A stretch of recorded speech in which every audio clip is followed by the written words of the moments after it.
Kala demam Eastern Metal melanda negara, sebuah kumpulan pula tampil membawa satu kelainan. Dengan gaya dan pembawaannya hampir dilupakan semua peminat ekstrim metal Malaysia.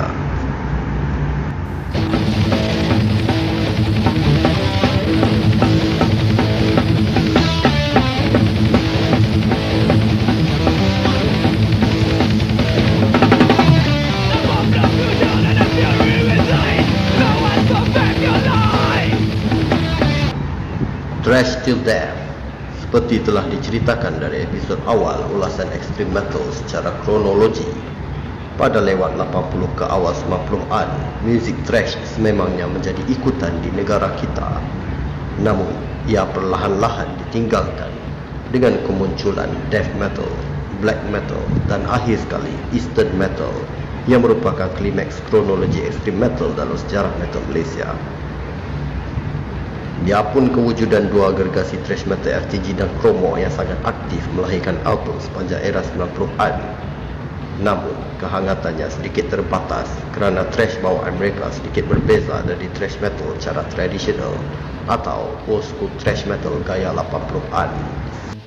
Di saat itulah munculnya Tandus.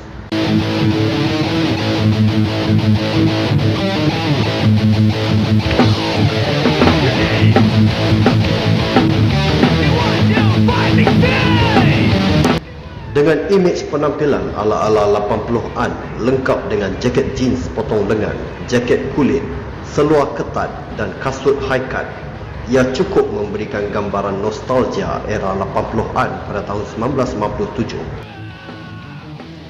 Ramai mat metal terkejut dengan kemunculan gaya ini. Maklumlah pada masa itu, sudah lebih 7 tahun gaya begini tidak ditonjolkan. Sebenarnya, Tandus bukan bermula sebagai kumpulan old school thrash metal, tetapi dalam pencarian identiti mereka sepanjang tempoh awal kewujudan mereka dapati inilah sebenarnya. Penubuhan Tandus dapat ditelusuri seawal 1992. Pada awalnya, mereka seperti kebanyakan remaja metal lain di zaman itu yang menggilai muzik black metal dan death metal tempatan yang sedang mula menapak.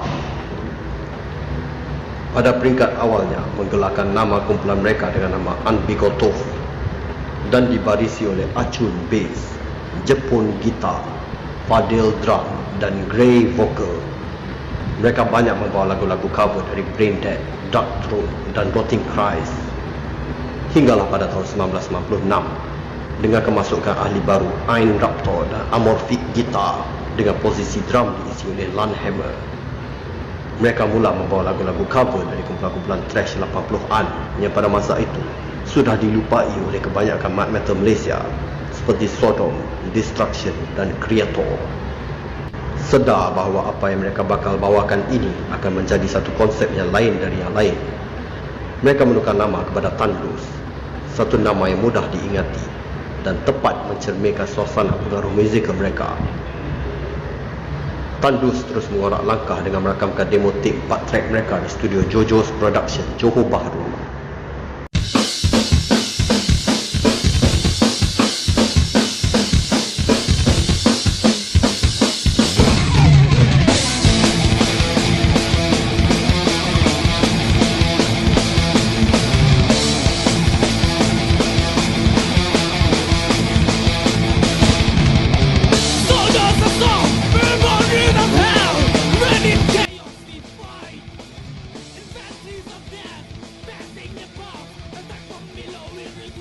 Atas saranan Fadil dari Music Box Production yang kemudian mengesyorkan terbitan profesional bagi Tandus melalui sebuah label underground metal tempatan baru pada masa itu yang di bawah seliaan Ajak Crane Maut, iaitu Ultra Hingax Production.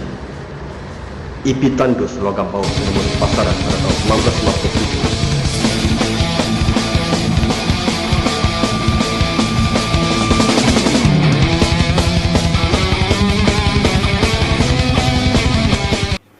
Alright, Logam Maut Tandus. Okey, kita tengok dalam dia. Jadi Logam Maut diterbitkan oleh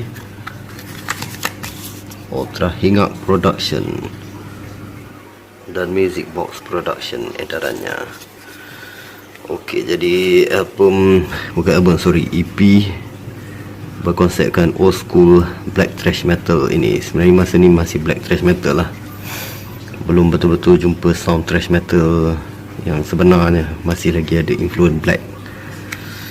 Ini terbit pada 1997, jadi kira antara yang pertama lah pada masa tu bawa konsep macam ni.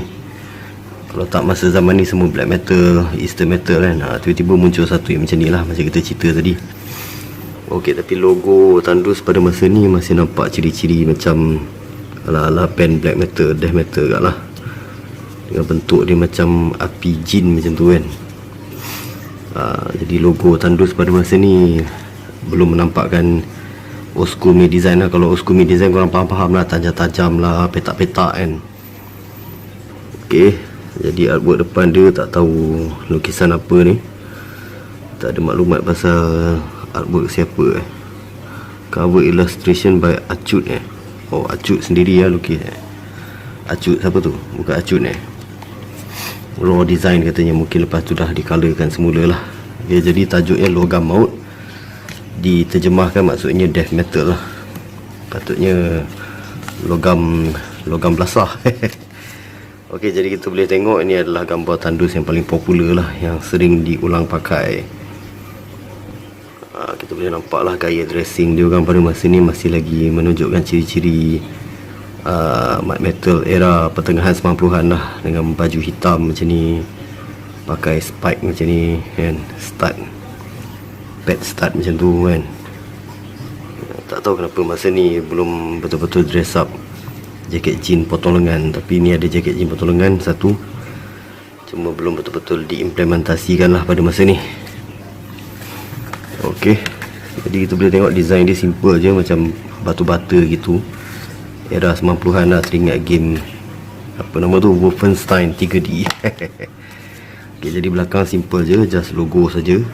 Lepas tu ada pasal contact label lah.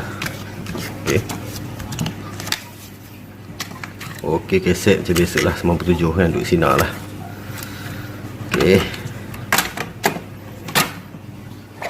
Oh ya, macam biasa juga, otak era 1997 ke atas dah bentuk curve lah, korang boleh nampak kan? Dia tak petak padu tu, dah tak bukan.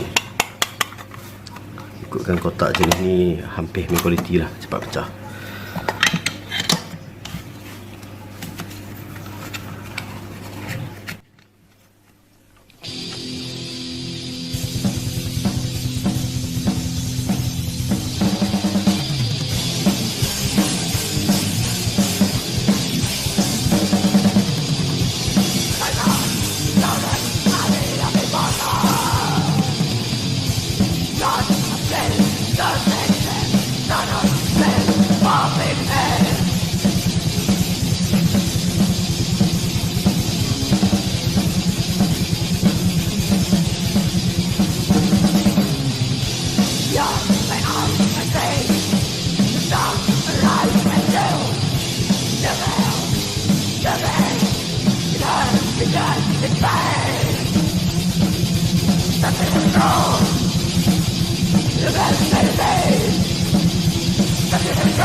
Promosi Ultra Hingats Production yang bijak dengan menerbitkan EP Tandus dan pada masa yang sama juga menerbitkan EP dari sebuah lagi kumpulan thrash metal dari Ipoh Perak, iaitu Atotok, mendapat sambutan yang sangat memberangsangkan.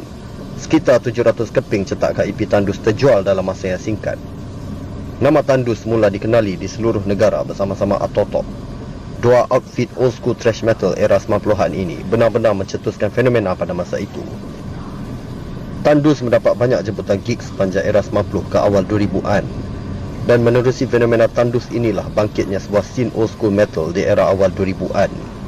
Kelompok metal yang memuja era 80-an mula memunculkan dirinya.